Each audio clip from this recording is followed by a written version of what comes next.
This video will be about the 10 things I hate about the Nissan GTR. First, let's talk about the obvious. This car is heavy. I weighed it at about 3,900 pounds. Yes, it was designed initially to be heavy in mind to help with traction. But the lighter you are, the less brakes you use and less strain on your other components. Also, it makes the car more responsive being lighter. Number 2, the paint is soft and chips easily. I find random small little paint chips here and there. What I suggest is getting some paint protection. Number 3, the power seat.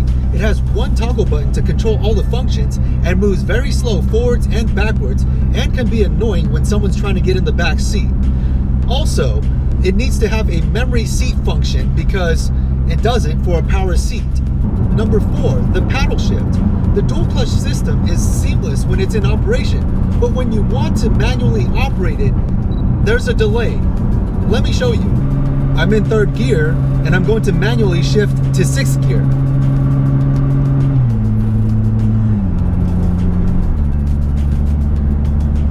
You can see the lag that it has between the paddle shifting and the transmission. You pretty much have to predict your shifts beforehand. Number 5, downshifting. You can't skip a gear while downshifting like a traditional manual transmission. You have to go through each gear as you downshift. For example, when you're in 6th gear, you want to downshift to 4th.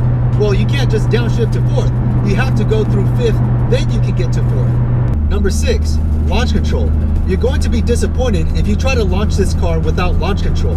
You're going to be limited to about 2,000 RPM, and when you step on the gas to launch it, it's going to give you a lackluster launch. Number 7, the brakes. The ceramic pads and steel rotors are a great combination for the GTR to stop it, but when there's brake dust buildup, it's going to squeal, especially when you're slowing down to a stop at a red light. It's going to squeal and embarrass you. Also, while going over rough roads, you'll hear a slight clicking sound coming from the front brakes. Well, that's because the front dowel pins for the brake pads don't have a retaining clip holding them down.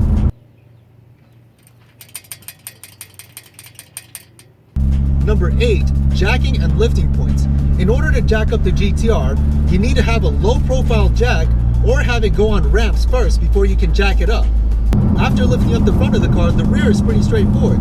So now you'll want to place it on jack stands. Then you'll find out that the 4 jack stand points have a square notched into one, which does make it difficult if you don't have one that matches that design or become creative.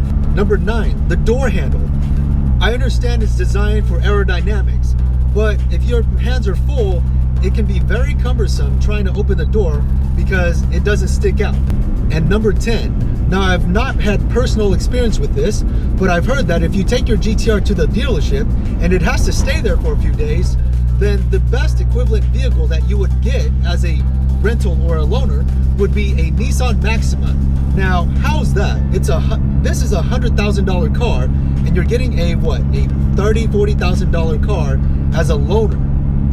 I just need to make sure that if I do need to go to the dealership, that it's a quick in and out. Well, that concludes the 10 things I hate about the Nissan GTR.